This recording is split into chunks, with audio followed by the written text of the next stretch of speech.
افطاری کا دسترخوان بچھتا ہے اور پہلے ہی آ کر کے لوگ بیٹھتے ہیں، اور یہ سنت بھی ہے۔ ایسے نہیں کہ بھاگتے بھاگتے آپ آئے، وقت ہوا، کھجور لیے اور کھا گئے۔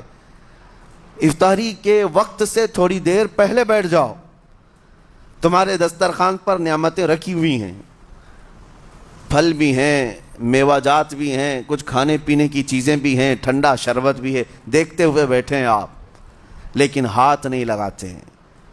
انتظار ہے وقت کا کہ ادھر سورج کے غروب ہونا ہے اور میری افطار ہونی ہے، اعلان سنتے ہیں، اذان سنتے ہیں، اس کے بعد آپ اٹھاتے ہیں، لیکن اتنی دیر تک آپ خاموش بیٹھے ہیں دسترخوان کے پاس، سارے لوگ دیکھتے رہتے ہیں۔ یہ وہ منظر ہے جس کو فرمایا گیا رب ذوالجلال بھی اپنے بندوں کو دیکھ رہا ہے، رب تبارک و تعالیٰ بھی دیکھ رہا ہے اپنے بندوں کو، اور سارے فرشتوں کو بلا کر میرا مولا اعلان فرماتا ہے یہ میرے بندے ہیں، دیکھو یہ شام کا وقت ہے، ان کے حلق سوکھ چکے ہیں، ان کے پیٹ میں بھوک کی شدت ہے اور ان کے سامنے اچھی نعمتیں پڑی ہوئی ہیں۔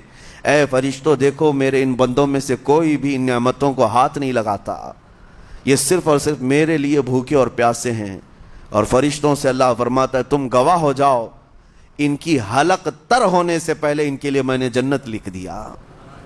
اسی لیے حدیث پاک میں ہے جب افطار کرتے میرے آقا صلی اللہ علیہ وسلم یوں ارشاد فرماتے ذهب الظمأ وابتلت العروق وثبت الاجر انشاءاللہ، پیاس بجھ گئی، رگیں ٹھنڈی ہو گئی اور اجر اللہ کے ہاں پکا ہو گیا۔ یہ حضور پاک ہر افطار میں عرض کرتے تھے۔ میں آپ کو یہ عرض کر رہا ہوں کہ یہ چھپی ہوئی چیز، اسی کا نام تقوی ہے۔ آپ صرف اور صرف بچے ہیں اللہ کے خوف سے۔ اب سنو حدیث پاک، قیامت کے دن حساب و کتاب ہوگا اور جنت میں جانے کا پروانہ کچھ لوگوں کو مل جائے گا اور سب جنت کی طرف جا رہے ہوں گے۔ اس میں بہت سارے لوگ ہیں جو پل صراط پر چل کر کے جنت پہنچیں گے۔ اب جب کافی لوگ جنت کے دروازے پر پہنچیں گے، ایک جماعت ایسی ہوگی جو پورے راستے میں کہیں نظر نہیں آئی، جنت جانے کے راستے میں کہیں نظر نہیں آئی، لیکن جنت کے دروازے پر وہ پہلے سے موجود تھے، چلے تھے نہیں چلے تھے کسی نے دیکھا ہی نہیں۔ دوسرے جنتی ان سے پوچھتے ہیں اس جماعت سے کہ تم یہاں کیسے پہنچے اور یہ انعام کس بات کا ہے تمہارے لیے؟ تو وہ جنتی کہتے ہیں ہمیں روزے داروں کی جماعت میں رکھا گیا، ہمارے روزے اللہ کو پسند آئے، اور آج رب تبارک و تعالیٰ کا حکم ہوا کہ ساری دنیا سے چھپ کر تم میرے لیے روزہ رکھتے تھے، دنیا کو پتا نہیں تھا تم بھوکے ہو پیاسے ہو، اور اے بندو آج سارے لوگوں کی نظروں سے چھپا کر میں تمہیں جنت پہنچاؤں گا۔ وہ ایک جماعت ایسی ہے جو راستے بھر چلتی ہوئی نظر تو نہیں آئی لیکن جنت میں پہنچ گئی، وہ روزے داروں کی ہے۔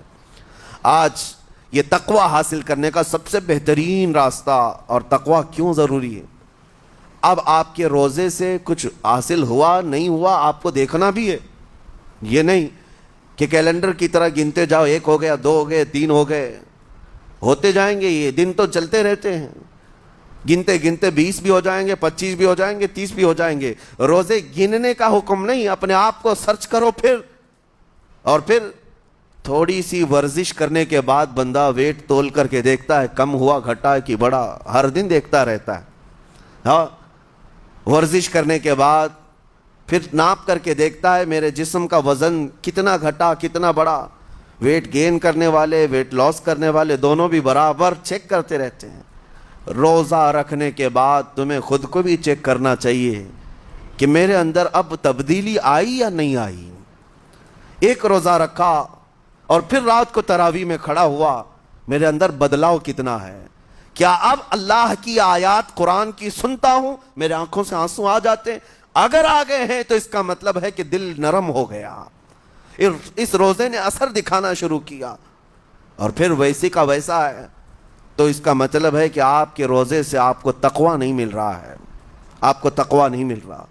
خوف خدا جب آتا ہے تو انسان کا دل موم ہو جاتا ہے، نرم ہو جاتا ہے، اور اللہ کے عذابات سے، جہنم کے خوف سے، قبر کی سختیوں سے وہ رو پڑتا ہے، اس کی آنکھیں بہنے لگ جاتی ہیں، اور جب دل سخت ہوتا ہے پتھر کی طرح تو اسے نہ اللہ کی آیتیں رلاتی ہیں نہ آخرت کا تصور اسے ہلاتا ہے۔ اس لیے قیامت کے دن کے بارے میں آپ کو بتاؤں، نبی پاک صلی اللہ تعالی علیہ وسلم کی امت کی طرف جہنم کی آگ شعلے لپکاتے ہوئے بڑھتی آ رہی ہوگی بہت تیزی سے. قریب ہے کہ وہ جہنم کی آگ سب کو اپنے لپیٹ میں لے لیں. وہاں کھڑے ہوئے بہت سارے لوگ اپنے اپنے اعمال کا صدقہ پیش کرنے لگے. حاجی اپنے حج پیش کر رہے ہیں, نمازی اپنے نماز, روزے دار اپنے روزے, کہ اے جہنم ہماری یہ نیکیوں کا صدقہ رک جا. جہنم کی آگ بڑھتی چلی آئی, بڑھ رہی تھی. جبرائیل امین علیہ الصلاۃ والتسلیم حاضر ہوتے ہیں بارگاہ مصطفیٰ صلی اللہ علیہ وسلم میں. ایک پانی کا پیالہ انہوں نے پیش کیا اور کہا یا رسول اللہ صلی اللہ علیہ وسلم یہ پانی آپ اس آگ پر چھڑک دیں. نبی پاک صلی اللہ تعالیٰ علیہ وسلم نے وہ پانی اس آگ کی طرف پھینکا تو آگ دور چلی گئی. جو جہنم کی آگ اچانک بجھ گئی, کافی دور چلی گئی جو امت کی طرف لپک رہی تھی. رسول رحمت صلی اللہ تعالیٰ علیہ وسلم نے پوچھا جبرائیل سے یہ اتنا اثردار پانی ہے کون سا یہ؟ جبرائیل امین عرض کرتے ہیں یا رسول اللہ یہ آپ کے ان امتیوں کے آنسوؤں کا پانی ہے جو رات کھڑے ہو کر اپنے رب کے خوف سے رویا کرتے تھے. وہ اللہ کے خوف سے تھر تھراتے تھے, ڈر کر کے ان کے آنکھوں سے جو آنسو آتے. جبرائیل امین کہتے ہیں میں نے وہ آنسو جمع کر رکھے تھے اور وہ آج میں نے آپ کے سامنے پیش کیا. ایک آنسو کا قطرہ جہنم کی آگ بجھانے کے لیے کافی ہے. موتی سمجھ کے شان کریمی نے چن لیے قطرے جو گرے تھے عرق انفعال کے. عزیزان گرامی وقار, یہی وہ تقوی ہے, یہی وہ خوف خدا ہے جس کے متعلق اللہ قرآن میں فرماتا ہے لعلکم تتقون, تاکہ تمہیں تقوی مل جائے. اسی لیے روزے رکھے گئے ہیں, روزے فرض کیے گئے ہیں. تمہارا دل اگر سخت کا سخت ہی رہ گیا تو روزے اثر نہیں کر رہے ہیں, روزے اثر نہیں کر رہے.